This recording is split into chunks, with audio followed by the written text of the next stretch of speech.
Добро вечер. Добре дојдовте во Connect to Escape. Моето име е Маја Кушевска. Вечерва ќе разговараме за среќата. Дали среќата воопшто постои? И кој донесува одлука да ние бидеме среќни? Дали одлуката е наша или зависи од околината што не окружува?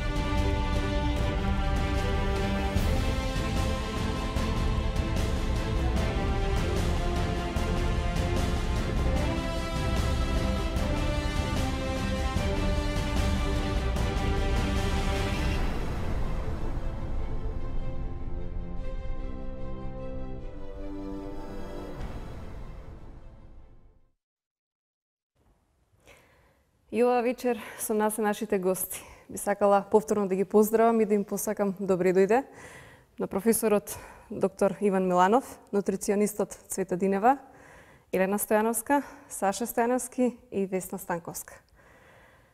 Денес со вас ќе бидат и модераторите што беа и изминатата вечер. Александра Методиева и Давид Деспотовски. Вечерва ќе разговараме за тоа што е среќа. И оваа вечер ќе имаме можност да проследиме една анкета, каде што ги прашавме нашите сограѓани што за нив е среќата и дали се тие среќни луѓе.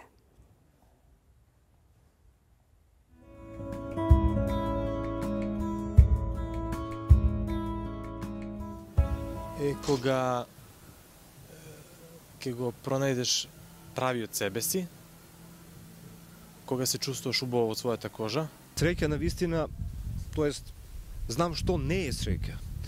А оно што сматам дека не е среќа е нешто што е базирано на некои материјални работи. Нашата среќа породица, муж, деца, да се ради, да се слуша, тоа си. Например, да си има добар пријател кој може да те сослуша или добар брачен пријател исто така може да го чини човекот многу среќен. Да бидеме здрави на прво место и да можеме да имаме, да успоставиме добра породица, добра деца. Да завршим школа, да се оженим, да имам деца и да задоволим своје потреби и толку.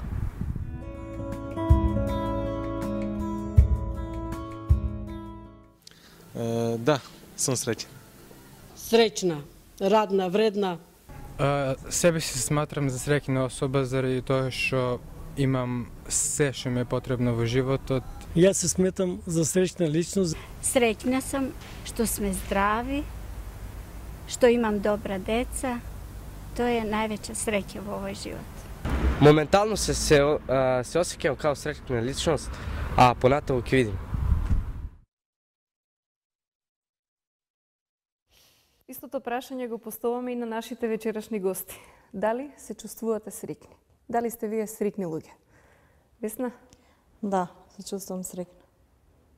Затоа што го познавам Бога и затоа што имам семејство кое ми е вистински благослов. Така. Саша, што е со тебе? Исто јас се чувствувам среќен и при тоа не би сакал да кажам дека не ја доживувам среќата само како некој чувство, туку како некоја состојба на умот, состојба на живење. Одлично, филозофија на живење, да бидеш среќен човек. Да. Да, одлично. Велат во една македонска песна, народна песна, вели среќата со пари не се купува. Дали среќата зависи од добрата финансиска материјална состојба? Што мислите? Јас не мислам така, мислам лично јас сум најсреќна кога ги правам среќни тие околу мене. Дали е тоа семејството, моите деца, моите пријатели, било кој, кога умеам да им пренесам од мене радост во душата и да ги направам среќни кога ќе бидеме заедно и кога не сме заедно, тоа е за мене вистинската среќа. Дали кога среќата... умеам да подарам нешто заради кое тие околу мене се среќни. Така. Дали среќата знае да се потроши? а никогаш. Таа е непресушен извор. Дефинитивно, секогаш ја има. Ве, за да бидеме ние среќни, воопшто, каде да ја побараме среќата? На кое место? Каде е изворот на нашата среќа? Во нас. Изворот на нашата среќа по мене е во нас. Значи, ако ја изнајдеме во себе, тогаш ќе умееме да ја подариме и тие другите да бидат. И секој ако тргне од себе, дека ние сме родени да бидеме среќни. Ние затоа сме се родиле, нели? Затоа постоиме. И многу малку треба човек да биде среќен. Навистина многу малку. Во тоа многу малку најголем придонес има на здравието. А здравието зависи многу од моментот ментален, дали сум ја среќна или не. Значи, треба да ја споделуваме среќата да се множи. Да оди со геометриска прогресија. Елена, што мислиш, дали денешните млади луѓе во Македонија се среќни луѓе? Па да. Зашто да не? Денес барем имаме добри услови за живење, можеме да си овозможиме да учиме без да работиме. Барем тоа е нешто за разлика од младите кои што се во странство, барем што имам видено таа разлика. И едноставно има мирен живот, спокоен живот. Нема во Македонија да речеме војни или нешто каде што би го нарушиле мирот на животот, спокојството на животот. А со тоа и овде се раѓа и среќата. Можеме да ја наоѓаме во секојдневното живење, во околината, луѓето кои што не обкружуваат околу нас. И затоа мислам дека младите во Македонија итекако можат да бидат среќни. И сега изборот е нивен. Така. Јас искрено се сложувам дека се баш среќни. Знаете, можете да видите, едноставно шетате низ по улица и гледате луѓе чии што погледи се така полупразни. Сите како да копнеат по нешто големо, нешто возвишено, како да го живеат животот за големи моменти. И во исчекувањето на тие големи моменти да дојдат, ние всушност ги занемаруваме оние прекрасни моменти во текот на денот. Знаете, денот има 24 часа. Часот има 60 минути. И секој од тие минути е еден потенцијал за исполнување, за човекот да биде среќен. И, нажалост, го занемаруваме сето тоа и живееме за некои такви големи нешта, а такви големи нешта се случуваат, дека не случуваат. Се случува и брак, и раѓање на деца, така нато. Меѓутоа, ако живееме само за тие моменти, тие се многу малку. А ние би можеле да бидеме среќни секојдневно и континуирано. Така, професоре, што е со вас? Дали сте вие среќен човек? Да, јас себе си се сметам за среќен човек, дефинитивно. За мене среќата не е нешто што треба да се пронајде некаде. За мене среќата е однос. Однос кон Бога, однос кон ближниот свој, однос кон живиот свет кој не обкружува и однос кон самиот себе си. Така. Дали знаеме да покажеме кога сме среќни, да едноставно луѓето го препознаат тоа во нас? Дали може да се види тоа на нашите лица или може би да, среќен сум, а погледот и говорот на телото го кажуваат сосема спротивното? Јас мислам тоа треба да биде една целина. Не дека мислам, тоа е така и никако поинаку. Ти кога си среќен, тоа зрачи од твојот поглед, од твоите мимики на лицето, тоа се чувства во етерот, пушташ среќа. Пушташ вибрации среќни, тоа се чувствува. Тоа не може да се изглуми. Така, или постои или не постои. И среќниот човек не може да го сокрие ликот. Тоа се шири и се приметува уште оддалеку. Велат, постојана е насмевка на нивните лица. Јас преска моите внучиња само што ги видов нели на екран тука на лаптопот, па ми се чини просто бликав од среќа. Во даден момент ми се чини беше нешто преубаво. Не забадијала кажала дека внуците се венец буквално на бабите, на дедовците. Онаа радост која што навистина ги исполнува максимално. Неописиво, кој не го доживел, треба го доживел. Так. Сеше, што мислиш? Дали среќата е составен дел од човекот? Да, апсолутно. Таа е составен дел од животот на човекот, значи повторно ќе кажам, среќата не ја доживам како еден момент или како едно чувство, туку како една состојба на умот, како еден однос, како што веќе спомнавме. Однос испрема Бог, испрема нас самите, испрема нашите ближни околу нас.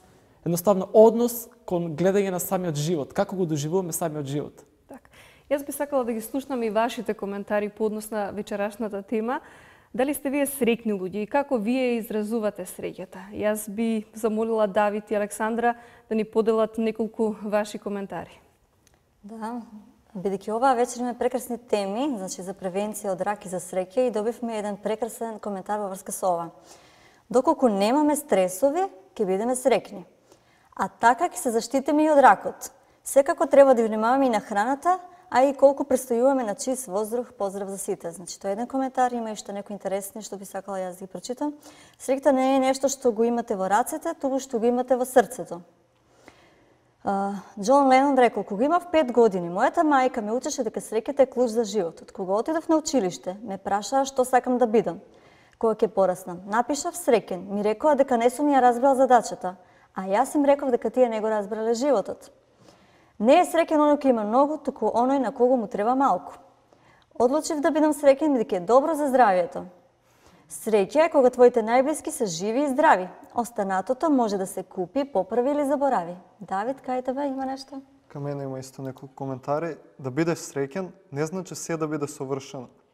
Тоа значи да погледнеш зад несовршеностите. Обидете се да направите барем 2 лица среќни во текот на денот. Но бидете сигурни дека една од тие личности сте и вие. Среќата се прикрадува преку вратата која не знаете дека сте оставили отворена. Бидете среќни и великодушни со тоа што го имате и со тоа што сте. И нема да морате да ја барате среќата. И некои предизвикуваат среќа каде ја додат, а некои кога ја додат. Тоа е тоа за сега. Фала за учеството. Продолжете така, студио. Вечерва, како што најавив на почетокот на емисијата, со нас е нутриционистот Цвета Динева. Јас би ја запрашала, господја Динева, дали здравието представува среќа? И дали може би кога ќе се појави она тешка констатација дека некоја личност е болна од, како да кажеме, неизлечива болест, дали среќата треба да престане или не треба да се предаваме во тие моменти? Еве, токму вечерва ќе зборувам за таа болест како ракот, односно канцерогените заболувања, како се поврзани со начинот на живење. Значи, токму вечерва за оваа тема, за да сватиме дека иако се случила таква болест, не треба да се предаваме. Треба навистина да ги бараме сите извори на лекување, кој што ги дарила природата, Бог што ги дарил. Значи, нема никој пат да кажеме завршено е, не може да се оди понатаму. Значи нема предавање. Секогаш нашето тело има моќ на самолечение. Само ние тоа треба да го сватиме дека е така. Едноставно ние не можеме да сватиме дека нашето самолечение е во нашите раце. Ние пред се треба да превенираме вакви болести. Значи, како вчера што зборував, еднаш за секој пат треба да сватиме дека здравиот начин на живење ни носи здраво тело. Кога имаме здраво тело, имаме здрав дух. Тогаш сме среќни. Тогаш и кога се нашите блиски здрави, ние ја споделуваме таа среќа и заради нашите блиски што се здрави, но и да се случи таа болест. Ние треба максимално позитивна енергија да даваме се она што е во наша моќ на оној што веќе ја има таа болест. Затоа што никој пат не се вика никогаш не може да се избориме против оваа злочудна болест. Зошто дошло до оваа болест? Зошто толку многу млади веќе боледуваат од таа болест? Комплетно е докажано да научна база уште 64-та година Де Гол, генералот француски, односно председателот на Франција, во рамки на Обединетите нации на Светската здравствена организација, направил еден оддел, иницирал уствари да се создаде, тој епидемиолошки центар во Лион. И до ден денес тој постои еден од најголемите центри во свет за истражување на причините за ракови заболувања.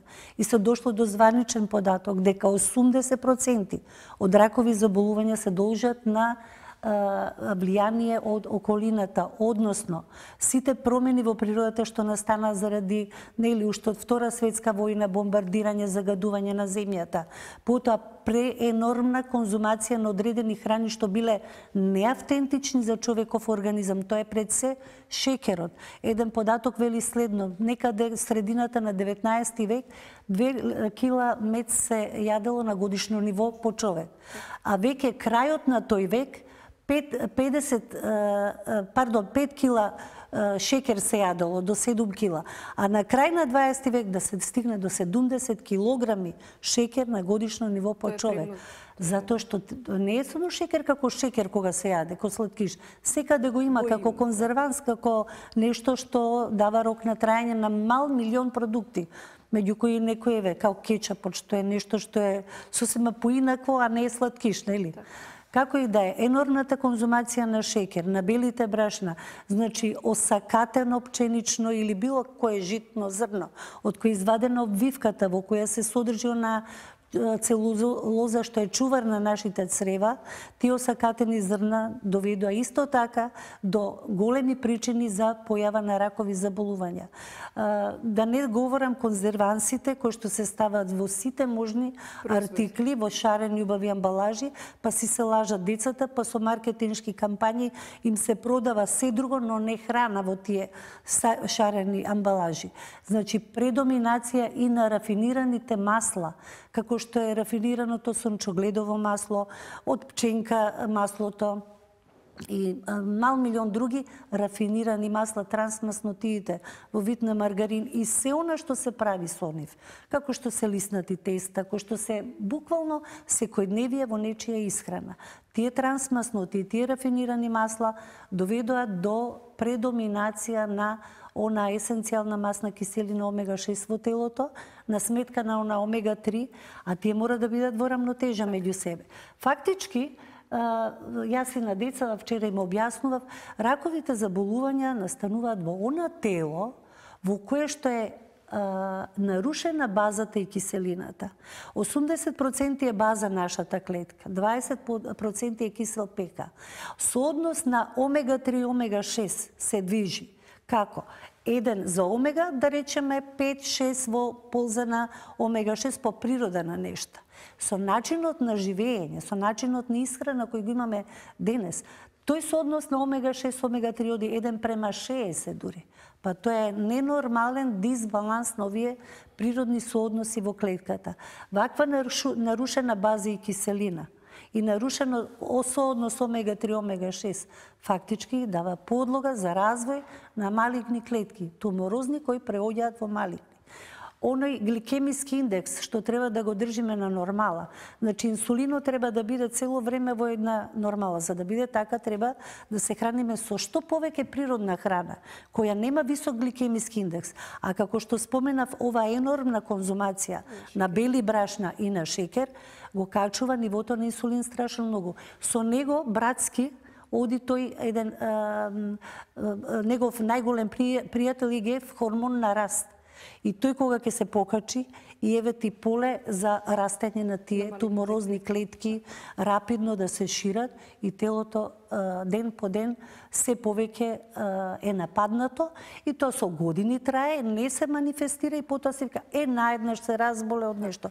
Не е наеднаш, тоа наеднаш се само манифестира, а инаку ти си го создал тоа кисело тело во тебе, тоа тело во кое што доминира нонстоп висок инсулин, односно хормон на раст, и еве ги болестите. Како да си помогнеме? Многу лесно. Како вчера што зборував.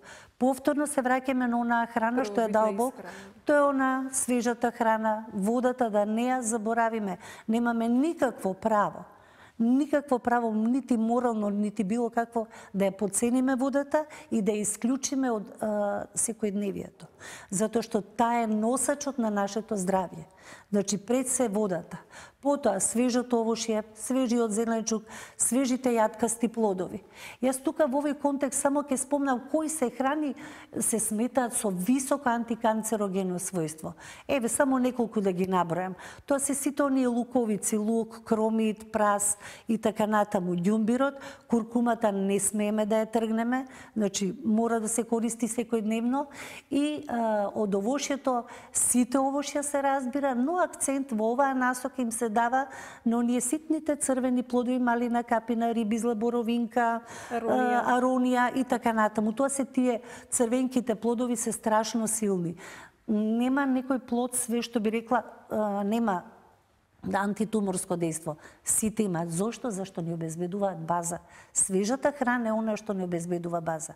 За да биде тоа така и овие сега што веќе се заболени, за да го зголемат нивото на внес на базна храна, нека прават сокови, блендирани сокови на основа на зелени листови и додаток на некој овошје со низок гликемиски индекс и додавање на семења кои што содржат омега-3, тоа е лененото семе пред се, чија семето, семките од тиква, ете така. Јас верувам дека овие совети што ги дадовте се навистина драгоцени, верувам дека нашите гледачи ќе ги применат во својот живот и нема да дозволат да белите убици го превземат нивниот живот во нивни раце.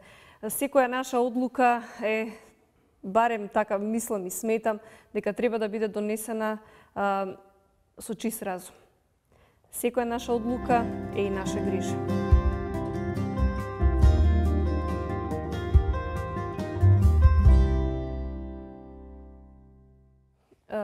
Пред да започне емисијата, јас со Саше малку поразговарав за среќата.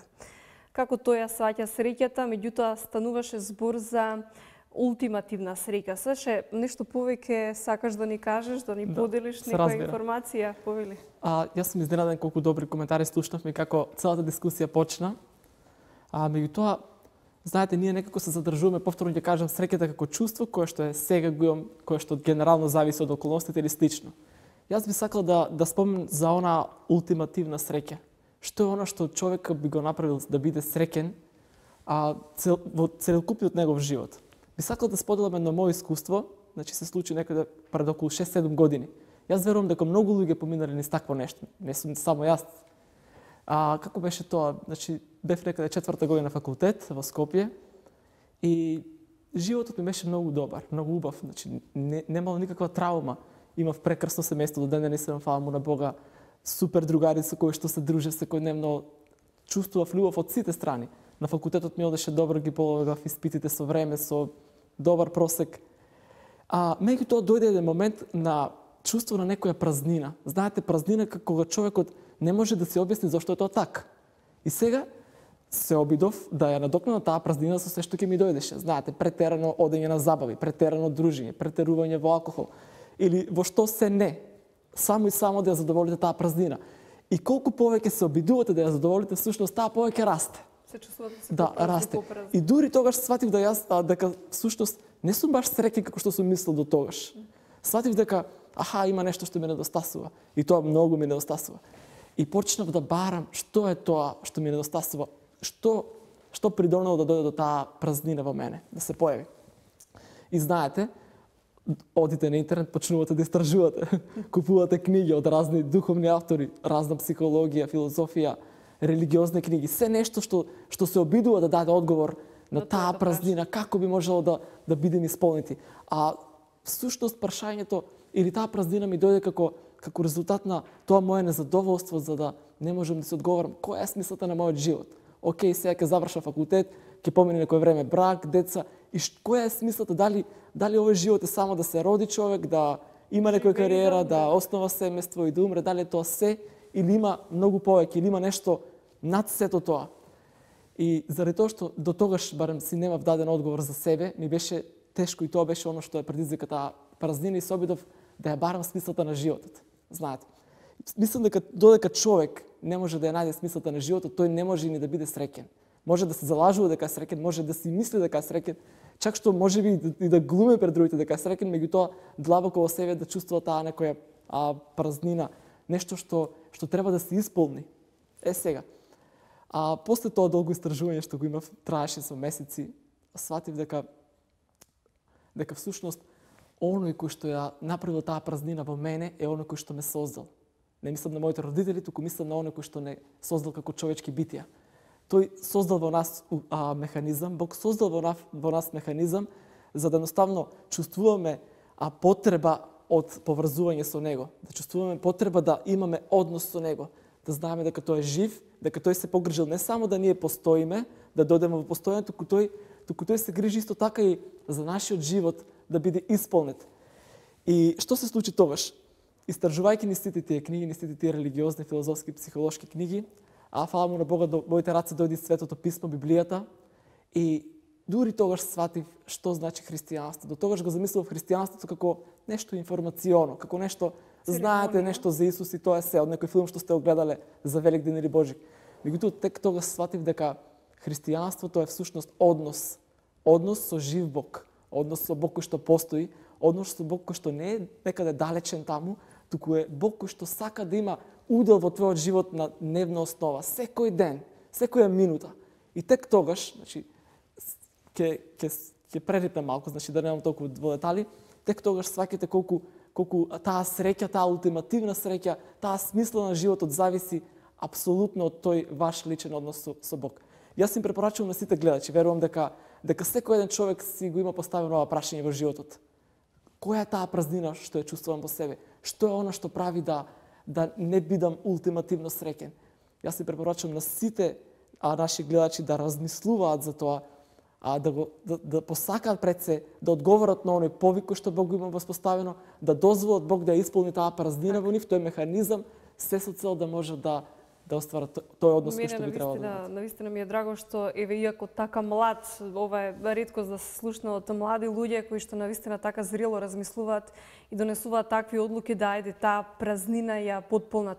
Мило ми е што си ја пронашол среќата или смислот на твојот живот. Елена, дали представува среќа кога ќе се положи некој тежок испит? Секако дека представува, тоа е сепак вложен труд. Во се што вложуваме, сакаме да го исполниме тоа.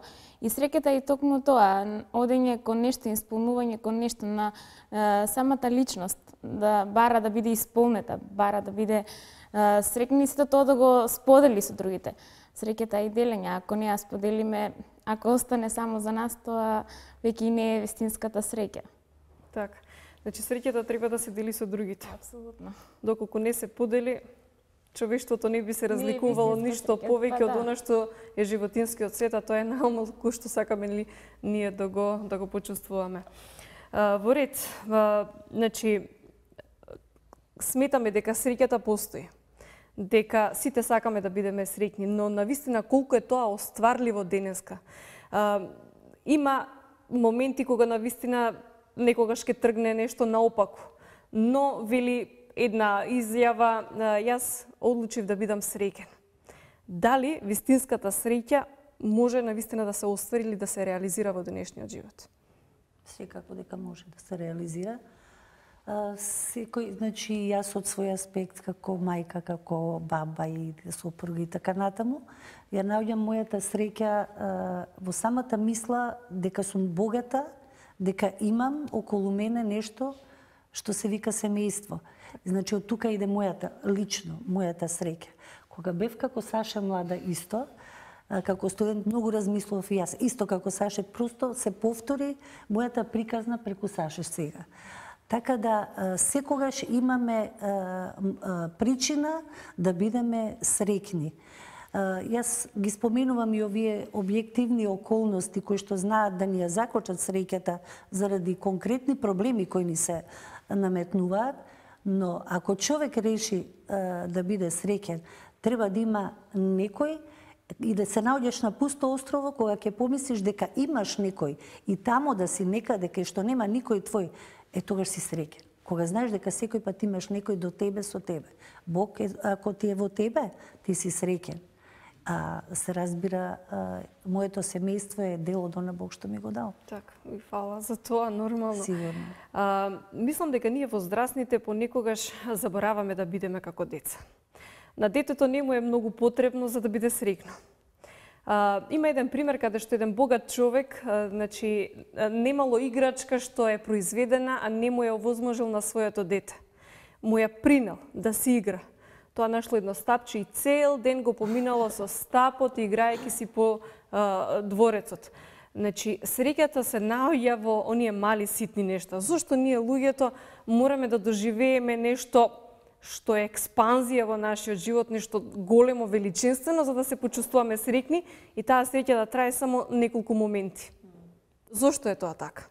Дали некогаш сме се запрашали? Интересно што прочитав, вели, најбогат човек е оној кој што чии што задоволство или кој што наоѓа среќа во ефтини нешта, во мали работи, во ситни работи. Знаете, често луѓето денес велат, па не сум среќен затоа што немам пари или немам ова или немам она. И трнуват од она немам и автоматски со тоа што немам ворете тоа што не сум баш среќен, како да тоа само по себе иде. Тука би се надоврзала, Саше, има луѓе кои имаат многу пари, така е, да. а воопшто не се среќни. Да. А се здрави, Апсолутно. а имаат пари, а не се среќни. Да, го гледаме. Сами се, нема со кого да ја споделат среќата. Кога си среќен, ти треба еве, овдека нели сме вечерва, баш се чувствуваме онака фино и пријатно и среќно што сме тука, нели? Тоа е тоа. Ти кога немаш со кого да споделиш среќа заради ова или она, ти не си среќен. Така. Таа е заедничко чувство. На една изрека, што ја прочитав неодамна на интернет, вели бев несреќен бидејќи немав обувки, видов човек кој нема нозе и сватив дека сум навистина среќен. Среќата е сепак состојба која што треба. Не верувам дека има човек кој што не е среќен, барем за тоа што е жив. Сите имаме барем најмалку една причина за да бидеме среќни. Тоа е состојба на умот, се зависи како гледаме на нештата. Што е она што нас не радува. И додека зборуваше, прво што помислев е на децата, дека навистина од нив најмногу може да се научи. Исто мислиме дека од децата, на децата не им е потребно нешто многу за да тие станат радосни и среќни со најмало нешто, еве како со стапчето тие знаат да се израдуваат. Зашто тогаш ние возрастните се споредуваме и бараме нешто повеќе за да бидеме среќни. Мислам дека еден од најголемите проблеми што не сме среќни е што правиме споредба со останатите луѓе. И очекуваме да добиеме барем нешто малку повеќе од она што другите го имаат за да би биле среќни. Всушност среќата се состои во секојдневни мали работи. Радоста и убавината е во секојдневни. Животот се сочинуваат ситниците на големите работи. Да. Оно што мене лично, знаете, ме загрижува е тоа што се повеќе луѓе гледам кои што не знаат да се радуваат на среќата на другите луѓе. Да. Тоа е нешто што не можам да се померам, знаете. Ќе одам на свадба или на некој момент кој по дефолт би требало да биде среќен и 95% од лицата што ги гледам таму се како да е се едно. Во најмала рака, окей, сите ние имаме проблеми, сите ние сме оставиле дома некој проблем кој што треба да го решаваме. Остави го дома тие 2, 3, 5 сати. Биди среќен, ако не заради тебе, барем за оние кои што сега стапуваат во брак. Да се радуваме и на среќата на другите луѓе. Мислам дека сите ние треба да почнеме да размислуваме во таа насока. Јас се сеќавам во една прилика неодамна, нашиот мал син кој што е 7 годишен е доста темпераментно дете и почна да трча буквално низ целата куќа и скока и со рацете во вис, вели среќен сум и си пее онака од срце. И неговата сестра го праша: "Добро Тео, зошто си среќен?" Среќен сум, и тоа така го кажува со леснотија. Дете, значи, буквално нема ништо посебно што би го предизвикало да биде среќен, а едноставно го искажува. А ние луѓето никако возрастниве сме шкрти на емоции. Или кога видиме дека некој е постојано насмеан или е радосен, што ти е на тебе? Као да ги нервираме останатите луѓе, што мислам дека не би требало да биде така. Ајде да видиме што има да кажат нашите гледачи на четот. Дали можеби вие сте среќни и како ја споделувате вашата среќа? Дали среќата е навистина осварлива и за вас? Прво сакаме да кажеме дека во однос на советите од здравјето, сите се благодари на советите, викат дека некои веќе ги користат, некои од денес ќе почнат да ги практикуваат. Значи се благодарни за советите, а во однос на среќата има интересни коментари, како повеќето луѓе попрво би биле сигурни дека се несреќни, отколку да ризикуваат да станат среќни. Друго, среќата е чувство на исполнетост, чувство дека имаме и градиме нешто што ни е важно. Среќа е кога твојот живот е исполнет, кога со твојата среќа и другите околу тебе ги правиш среќни. Ете, тоа е добар коментар. Да, среќниот човек да ја дели среќата, а на несреќниот им ја одзема на другите среќата бидејќи ја нема.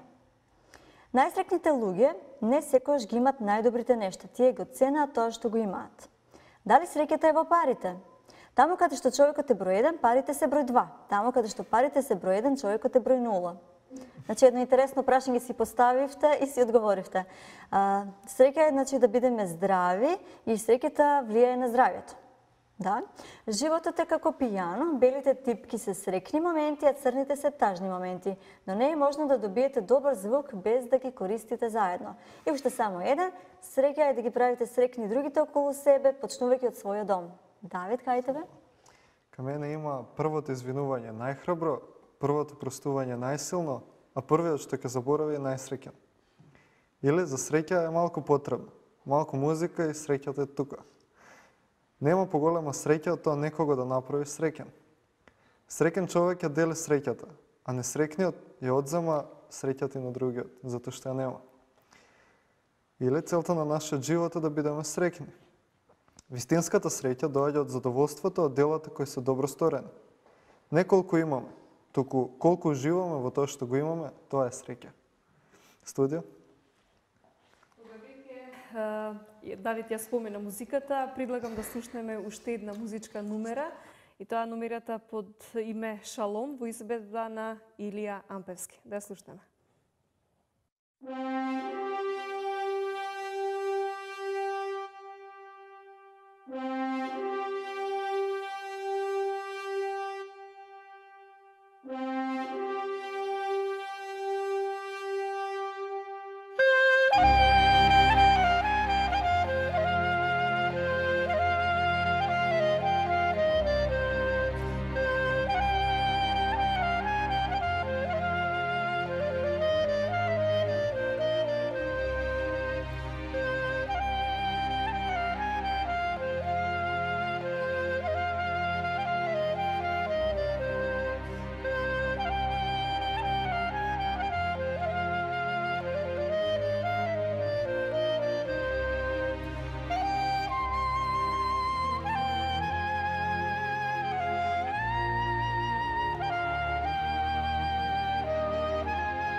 Изразуваме огромна благодарност до Илијан Певски за оваа прекрасна изведба на номерата Шалом. Професоре, се враќаме на вечерашната тема. Од ваш агол, дали имате нешто да кажете повеќе за неа? Секако темата што е вистинска среќа не е тема само за филозофи, за луѓе кои се впуштаат во некое теоретско размислување. Тоа е прашање на секој жив разумен човек. Што е навистина среќа? Пред неколку години имав прилика да прочитам рецензија за една книга, напишана од еден француски филозоф, не многу познат, и во рецензијата стоеше дека се работи за една многу контроверзна книга во која доминира идејата на хедонизмот. Главната теза на писателот на оваа книга е дека сите филозофии, религиозни системи, идеологии се пропаднати. Дека човештвото пробало се. Овој вид на религија, оној вид на религија, оваква идеологија, онаква идеологија, и вели на крајот од 20. век, на почетокот од 21. век, сите религии, сите идеологии паднале на испитот човекот да го сторат среќен. И според овој филозоф на човекот ништо не му преостанува друго, отколку да му се препушти на хедонизмот. Под поимот хедонизам подразбирам еден етички систем, еден вредносен систем каде задоволството е највисока вредност. И на тој начин се проценува дали некој човек е среќен или не. Луѓето си го поставуваат прашањето дали мене тоа ми носи некакво задоволство. Што има тука во овој свет што мене ми носи најголемо задоволство? И ми се чини дека навистина живееме во едно такво време каде потрагата по задоволства е енормна. Погледайте ги само овие реалити шоус, погледайте ги најновите ТВ серии кои се работат, интервјуа, погледайте го светот на шоу бизнисот, на забавата и ќе видите дека тоа е во постојана потрага по задоволство, каде границите на пристојното се повеќе и повеќе се снизуваат, каде луѓето се трудат да на што по екстремен начин се забават и дојдат до некој задоволство. Помеѓу останатото, тој хедонизам кој ги тера луѓето да живеат на тој начин, ги доведува да во голема мера се цени материјалното. Пред некоја година еден познат професор по филозофија на Харвард, неговото име е Майкл Сандел, има напишена една книга со многу интересен наслов, која преведена на македонски звучи "Што парите не можат да купат". Неговата книга е всушност одговор на светската економска криза која почнува некаде 2007-2008 година, каде посебно западноевропските економии, воопшто економиите на развиените земји доаѓаат во една сериозна криза. И меѓу останатото можеше да се чуе од познати економски аналитичари изјавата дека економската криза во својата суштина е резултат на човековата алчност. Меѓутоа, да зборувате за човековата алчност за пари, тоа не е само тема за економијата, тоа е најмалку тема за економијата. Тоа е тема со која би требало да се занимаваат филозофите, теолозите, социолозите. Меѓутоа, овие луѓе велат дека најголем економски проблем за оваа криза е човековата алчност. А алчноста спаѓа во областа на моралното, во областа на религиозното, идеолошкото, ако сакате. Меѓутоа, Майкл Сандел, освен оваа теза, тој вели постои уште една друга работа, која е многу битна, зошто доаѓа до таа економска криза и воопшто зошто доаѓа до таа ерозија на моралот во овој свет. Тој вели затоа што се е на продажба. Да. И тој вели дека принципите на слободниот пазар, на економијата, на пазарната економија, почнуваат да навлегуваат во принципите на моралот, каде денеска човек за пари може да купи се. За пари може да се купи, чекате ред за виза некаде, добро, не чекаме веќе за Западна Европа, ама чекаме за некаде, и ако човек не сака да чека ред, тогаш ќе си плати некој за него да чека, ќе седи таму цела ноќ или колку пред нечија амбасада, ќе му даде 20 на 30 евра, ќе си дојде утредната убаво во 9 часот наутро, кога амбасадата отвора, човекот кој ви чекал ред ќе си излезе, вие нему 30-50 евра и вие за 5 минути влегувате и си аплицирате за виза. И луѓето си велат, штом имаш пари, не можеш да се мачиш, ќе си бидеш дома, ќе си спиеш спокојна таа ноќ.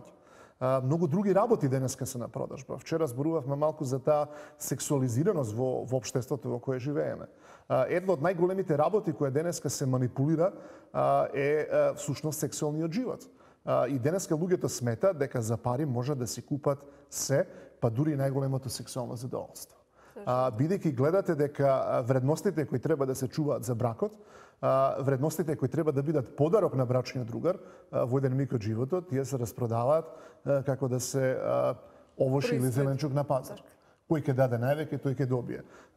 Секако се сеќавате на млада румунка која јавно објави аукција дека ќе му продаде својата невиност на тој кој ќе даде најмногу пари. Нормално почна да се надпреваруваат богати луѓе, едниот ја доби, госпогицата доби неколку десетици илјади евра, а овој другиот господин си го доби своето задоволство. И вие гледате како луѓето почнуваат денеска да размислуваат. Што повеќе пари имаш, повеќе задоволство можеш да си допуштиш. И тогаш ние гледаме дека Мајкл Сандел е во право. Тој наведува многу примери. Посебно затоа што тој доаѓа од Соединетите Американски држави, каде здравствениот систем и осигурување е такво, кое едноставно ве наведува на идејата што повеќе пари имате, тоа значи дека ви постои поголема можност да бидете здрав човек. Човек кој плаќа поголеми придонеси здравствени, посебно оние кои имаат приватно осигурување, добиваат подобра здравствена услуга. И луѓето резонираат, јас треба да бидам богат човек за да бидам здрав и да моето семејство биде здраво. И полека гледате како тие принципи на пазарната економија, кои влегуваат во областа на моралот, во областа каде не важат истите принципи, дека за пари може да се купи се, полека тие работи се изедначуваат. И денеска, посебно помеѓу младата популација, имаме таа идеја дека што повеќе имате материјално богатство, тоа сте посреќен човек. Меѓутоа, дали е тоа така?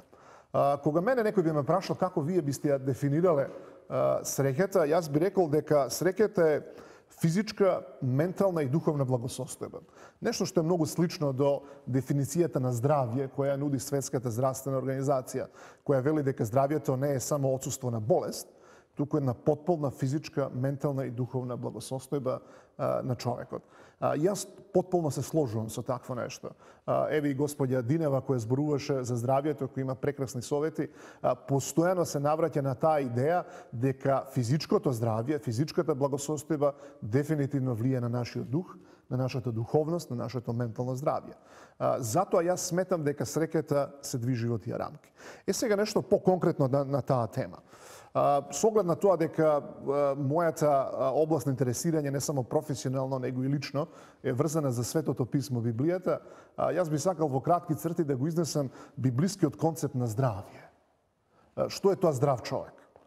Здрав човек е кој има мир со Бога, здрав човек е кој има мир со ближниот и здрав човек е оној кој има мир со самиот себе си. Мирот со Бога и тој нормален однос кон Бога е подлогата на секоја среќа која ние можеме да ја доживееме. Бидејќи Бог е творецот на сето она што го гледаме и не го гледаме, па и на нас самите, тоа значи дека како едно супериорно битие, тој знае што е најдобро за нас. И сметам дека во однос на тој наш однос со Бога, најбитно е човек да знае кој е Божиот план за неговиот живот. Што Бог сака од мене, каде ја сакам да одам, во кој правец да се развивам. Јас верувам дека постои добар Бог, дека постои интелигентен Бог, кој е всеможно суштество, кој може во секој миг и на секое место да ви открие која е смислата на вашиот живот и во кој правец треба да се движите. Затоа ова јас го сметам за фундамент на човековата среќа. Друга работа, мир со ближниот, со ближниот. Да се разбереме. Меѓучовечките односи, вчера споменавме, се ни помалку ни повеќе, туку индикатор или показател на нашиот однос кон Бога.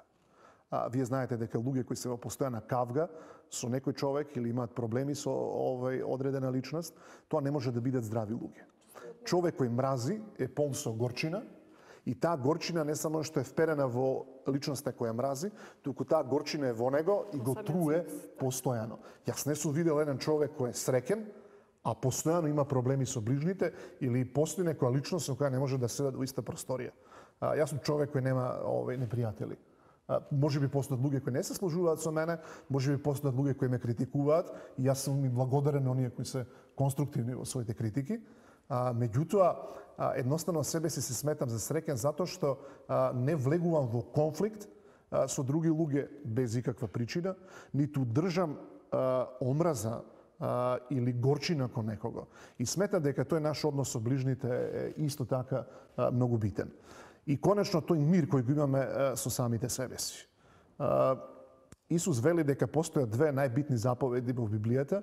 Првата заповед вели љуби го ближниот свој како самиот себе си, љуби го ближниот свој како самиот себе си, а онаа првата вели љуби го Бога со сиот свој ум, со сето своје срце и сета своја сила. И едноставно гледаме дека како може човек да го љуби ближниот свој како самиот себе си, ако човекот не знае колку тој е вреден. Колку ние вредиме. Многу често ние сметаме дека вредиме онолку колку луѓето не фалат или онолку колку луѓето не критикуваат. Ние многу често мислиме дека ние вредиме онолку колку сме постигнале во животот. Некој за жал смета дека вредат онолку колку што пари имаат на банковната сметка. Некој смета дека ќе ги ценат колку коли имаат, колку куќи имаат и така натака. Меѓутоа најбитно е човек да знае колку Бог го цени и колку Бог го сака. Од тука потекнува таа човекова фундаментална вредност. И сега јас како индивидуа, како човек, кога знам колку мене Бог ме сака, а Бог вели дека толку ме сака, што својот син единороден, Исус Христос, го има дадено за мене, да не погинам, туку да имам живот вечен. И јас сметам дека таа љубов која е рамна на животот на Исуса Христа, мене ми дава и воопшто на секој човечко суштество, велам буквално секој човечко суштество, му дава огромна вредност. Вие знаете дека повеќето луѓе сметаат дека не се вредни, постојано се обидуваат да таа своја вредност ја црпат од некаде, да некој ја проектира на нив. И луѓето кои се вообичаено зависни од околината да бидат среќни, тоа се всушност луѓе кои се најлесни за манипулација. Само да дојдат во рацете на умни луѓе, лукави луѓе, интелигентни луѓе, многу лесно се манипулираат. Затоа како јас можам да го љубам ближниот свој како самиот себе си, ако јас не знам колку самиот со себе си вреден. Зборот мир во Библијата е многу богат како збор. Тој не значи само дека мир е отсуство на војна, туку секако мир значи нешто многу повеќе. И затоа библиските писатели тоа здравје на физичко, морално, ментално и духовно поле го дефинираат како мир. Јас би сакал да цитирам два текста од Новиот Завет кои всушност говорат за тој мир. Првиот текст го има кажано Исус Христос и запишен е во Евангелието според Јован 17 глава, каде Христос вели во својот последен проштален говор пред да отиде на крстот на Голгота, вели мирот свој ви го давам. Значи Исус не вели љубовта своја ви ја давам, не вели ви давам силата своја ви ја давам и така натака, туку за да ги утеши луѓето и вели мирот свој ви го давам. Бидејќи во тој збор, во таа изјава се подразбира дека ги сака, се подразбира дека ќе им даде сила да ги надминат сите искушенија и проблеми кои се пред нив, меѓутоа ни помалку ни повеќе туку го користи овој збор. И во продолжение на таа изјава вели мирот свој ви го давам, не како што го дава овој свет, туку мојот мир ви го давам. Мирот во овој свет се купува врз база на ситни интереси, врз база на нездрави компромиси, врз база на скриени интереси, намери, некои камати кои ние подоцна треба да ги платиме во иднината и така натака. Меѓутоа Христос тој мир го дава бесплатно, го дава затоа што не љуби. И замислите, сега постои уште една изјава, ова изјавата на апостол Павле, каде вели и мирот Божи кој го надминува секој ум, да ги сочува срците ваши во Исуса Христа. Апостол Павле кога ги изјавува овие зборови, веќе се наоѓа како затвореник во Рим, на своето собствено барање пред римскиот судија во Палестина, подоцни во Сирија, заминува за Рим за да го сослуша самиот Цезар, затоа што апостол Павле бил и римски граѓанин во исто време. И сега додека апостол Павле пребива во затвор, едно време тоа бил и домашен затвор, апостол Павле го пишува посланието или писмото до филибјаните. Тоа е црквата која постоела во Филиба во тоа време. Се разбира, тоа е таа античка област Македонија или римска провинција во она време. И сега очекуваме да човек кој пишува едно писмо од затвор, да биде тажен, да биде песимистичко. Меѓутоа, кога го читате посланието до филипјаните, тоа блика со оптимизам, блика со некој мир. И апостол Павле ги изјавува овие зборови на крајот. Знаете, тој кога ги пишувал своите писма, прател одредена структура во пишувањата. И се знае, најпрви има поздрав, од кого тој ги поздравува, потоа има доксологија или славење на Бога, му дава слава на Бога, подоцна имате еден многу поголем дел кој зборува една теолошка расправа, отвара апостол Павле, најчесто тоа го отвара поради одредени проблеми во местната црква и на крајот дава поздрави, меѓутоа пред да ги даде поздравите, тој ја применува теоретската теолошка порака на одредени практични работи. И во таа примена на својата теолошка порака за Бога, тој вели и мирот Божи, кој го надминува секој да ги сочува срцата ваши во Исуса Христа. Ова не е само сумирање на тоа што тој сакал да го каже, туку е ова еден благослов. И сега една мала поединост, еден детаљ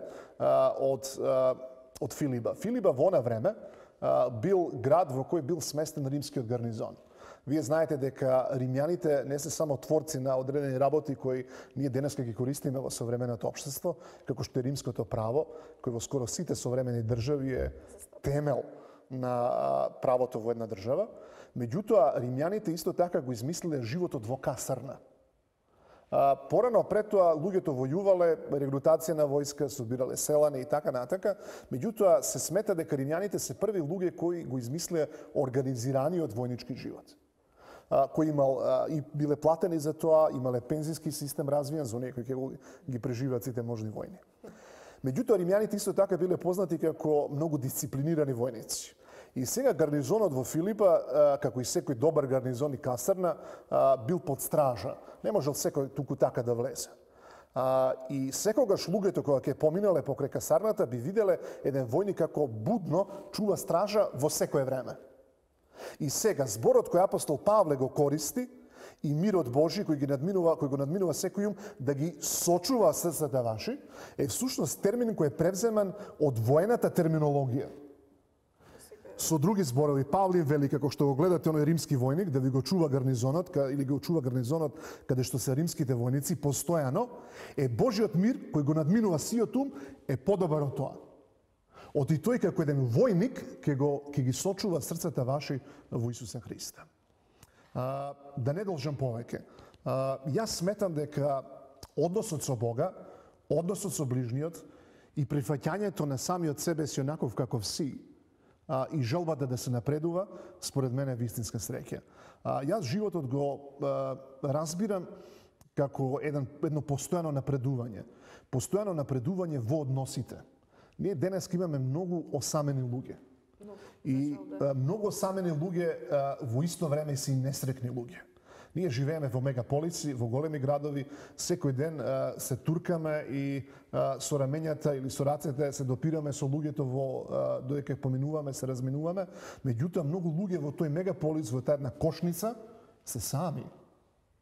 И на луѓето им е потребен однос на љубов кон Бога, кон ближниот и разбирање кон самиот себе си. И јас затоа го сметам животот за однос. Мене кога некој би ме прашал во еден збор да ја опишам среќата, јас би рекол однос или здрав однос кон Бога, кон ближниот и кон самиот себе си. Обично велам на луѓето дека животот е многу убава работа. Нема поубава работа отколку да е човек жив и здрав. Има толку работи во животот кои би сакал да ги осознам, има толку работи кои би сакал да ги доживеам, убави работи, и велам на луѓето кога би можел во оваа здравствена кондиција, со овој ум, да живеам најмалку бар 1000 години, јас би си го исполнил секој миг со некаква убава работа. А згора на се ова би финиширал со Исусовата изјава за вечниот живот. Вие знаете дека христијанството не е религија која е врзана само за овој живот и за оваа земја. Вистинскиот христијанин знае дека нема на оваа земја да живе само 50, 60, 70, појаките и до 80 и 90 години, туку едноставно Исус вели дека за сите оние кои ме веруваат со целото срце постои вечност. И како се дефинира таа вечност? Обично луѓето ми велат, добро, вечноста е досадна работа. Живееш. И што ќе правиш цела вечност? Меѓутоа, Библијата, самиот Исус, вечноста не ја дефинира како бескраен проток на време. Исус во својата првосвештеничка молитва во Јован 17 глава вели: а ова е животот вечен, да те познаваат тебе, единствениот жив Бог, и оне кого си го испратил Исуса Христа. Повторно се враќаме, повторно тој глагол да се запознае, да се познае во Библијата, кој има многу богато значење. И тој буквално значи еден комплетен физички, ментален, емотивен и духовен однос со одредена личност. И сега, ако Бог е совршена личност, ако е најдобрата личност во Вселената во која живееме, ако Бог е оној кој носи крајна среќа во нашиот живот и ни нуди да вечно живееме со Него и да имаме еден однос во целата вечност со Него, јас обете раце ги подигам и сакам да бидам таму. Затоа ги менувам своите 1000 години на оваа земја за вечноста што би ја доживеал со Исуса Христа. Одлично размислување. Дали понекогаш сте се почувствувале како да сме кловнови? Се обидуваме да ги забавуваме луѓето што се околу нас и ги обидуваме да донесат таков заклучок дека сме ние среќни луѓе. А кога ќе падне целата таа маска и кога ќе треба вечерта да си легнеме, сваќаме дека сме и такако несреќни. Дали може би некогаш ви се случило да дојдете и вие самите до таков заклучок? Што мислите? Секако, животот има и падови. И некогаш се разочараме и ние, но едноставно не сакаме да го прикриеме тоа на некој начин и им прикажуваме погрешна представа на луѓето, дека всушност сме среќни, а сме неизмачувани, што сме осамени. Но можеме да се потрудиме и тоа да го поправиме со тоа што ќе се бориме да преминеме ни сето тоа и повторно да се вратиме на вистинската среќа. Така, сашто доколку би требало да избереш, например, пријатели, другари со кои што би сакал да се дружиш во твојот живот, дали би избрал луѓе што знаат да се радуваат со тебе кога си ти радосен, да ја споделат среќата што ја чувствуваат заедно со тебе, или би одбрал луѓе кои што се високо квалификувани, но во своите срца и во своите ликови како ладни? Така. И зошто, например, веселите луѓе ги привлекуваат луѓето, а не ги одбиваат? Аз се разбира, јас верувам дека секој човек би избрал да биде обкружен со среќни луѓе, затоа што знаете, среќен човек е оној среќен човек зрачи некоја атмосфера и е невозможно да останете индиферентни во негово присуство. Секој би сакал да биде во присуство на среќа, на среќни луѓе. Меѓутоа, знаете, среќата ја доживувам како еден вид на активност. Не би можело да има среќа ако при тоа нема активност. Не може среќата да стои само така, таа мора да тече. Таа мора да се излива од еден на друг. И често пати луѓето се обидуваат, се стават себе си на тоа прво место, а очекуваат од другите да добиваат нешто. Меѓутоа, Исус Христос вели: правете им го на луѓето оно што сакате вам да ви го прават. Тој не тргнува од не правете им го на луѓето оно што не сакате да ви го прават, туку вели правете им го на луѓето оно што сакате да ви го прават. Значи, сака да каже, бидете активни, вие бидете први кои што ќе превземете чекор, не очекувате другите да ве направат вас среќни, вие бидете тие кои што ќе усреките некому, токму онака како што и вие би сакале да бидете усрекени. Понекогаш мислам дека се поставуваме како мртвото море. Сакаме да примаме внимание, сакаме да примаме нежност, радост, а некако како да не сакаме да го споделиме тоа со останатите луѓе. Весна, дали тебе можеби те радува тоа што си мајка на 3 прекрасни деца, кога после напорниот ден ќе легнете, ќе се прегрнете, ќе се гушнете, дали те исполнува тоа и дали твоите деца ја чувствуваат таа среќа што во тој момент ја имаш? Маја, изгледа вечерва ти ме ги читаш мислите, повторно погаѓаш. Размислувам што би кажала сега кога би ме прашала колку му треба на човекот за да биде среќен. Среќата, една преградка на децата е доволно да ме направат среќна. Еден убав збор од супругот е доволен да стане среќен, многу малку е потребно за навистина да сатиме дека сме среќни, или посебно она што сега ми дојде како размислување, дека наутро еден стих од Библија што ќе го прочитам за нешто за што сум прашувала што со некој проблем и го доживувам како одговор од Бога, е нешто што низ целиот ден те води и се чувствуваш среќна. како насока како денот да продолжи, како среќа, на вистинска среќа. Значи, од вечерва можеме наистина да констатираме дека животот го прават навистина малите работи. Оние мали, навидум беззначени, но и текако навистина го исполнуваат нашиот живот.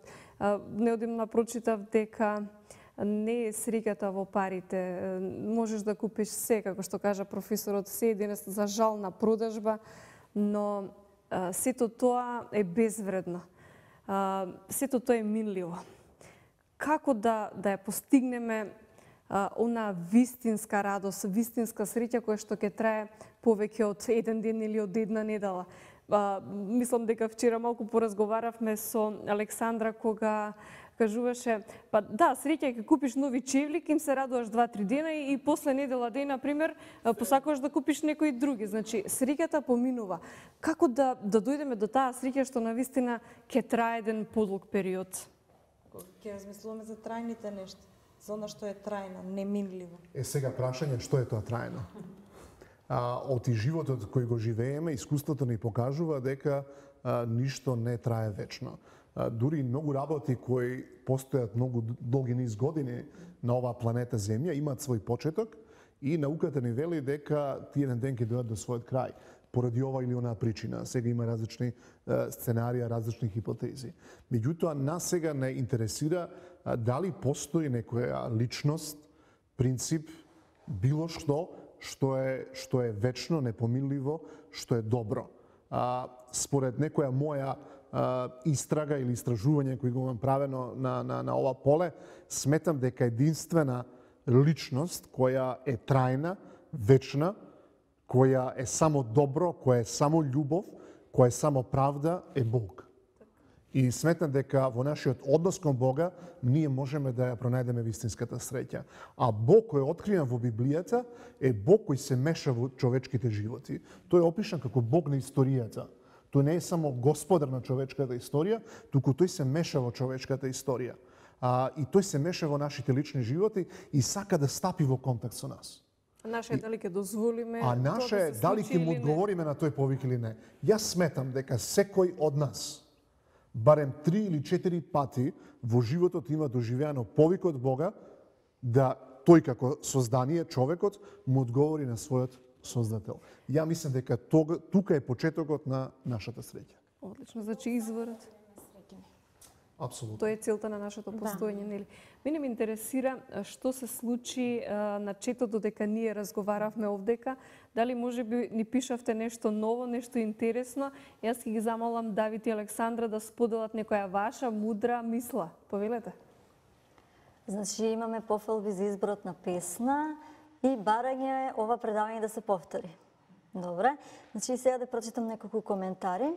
Се надевам дека денот го започнавте насмејани и секако срекни, иако многобројните обврски одредени на муртени лица можеби ќе се обидат да ви избришат ветрината. Сепак зачувајте својата позитивност. Животот е како подготвувањето чај. Го вари вашето его, ги испарува грижите, ја разредува тагата како филтер, ги чисти вашите грешки и го додава вкусот на среќата. Навистина интересен коментар. Секој сака среќа, никој не сака болка, но не може да има виножито без дожд. Здравието и среќата одат заедно. Значи, ова е за нашата тема интересно. Само здравиот човек е потполно среќен човек. Имајте секојаш позитивни мисли, така ќе бидете среќни. Не мразете, омразата го сиромашува човекот. Сакајте бидете сакани, така ќе бидете среќни. И уште 2, веселото срце помага како лек, а духот жалостен коски суши. Најсретните луѓе не секогаш ги имат најдобрите нешта, но тие ги ценат тоа што го имаат. Значи, наистина прекрасни коментари. Давид, и кај тебе? Кај мене големата среќа доаѓа од небото, а малата среќа доаѓа од човекот. Но оно што е намртен, целиот живот му е мизерен, а ведрото лице постојано празнува. Среќата не е само присуство на задоволство, туку отсуство на незадоволство. И вистинската среќа е да се ужива во сегашноста, без вознамерувачка зависност од еднината. Ако сакате да бидете среќни, бидете. Постои само една среќа, да сакате да бидете сакани. И среќа не е да го имаш тоа што го сакаш, туку да го сакаш тоа што го имаш. Ви благодариме за овие прекрасни коментари што ги дадовте, што ја пратите оваа програма и за учеството ваше студио. Јас сакам од моето име и од името на гостиве да ви се заблагодарам на сите вас кои што земавте денеска активно учество на четлиниите, поддржувајќи не преку Facebook и Twitter. Ви благодарам што сте навистина огромни срциња и не правите радосни, наискрено. Среќата вечерва некако ја чувствуваме сите ние. Посакувам и вие да бидете постојано среќни.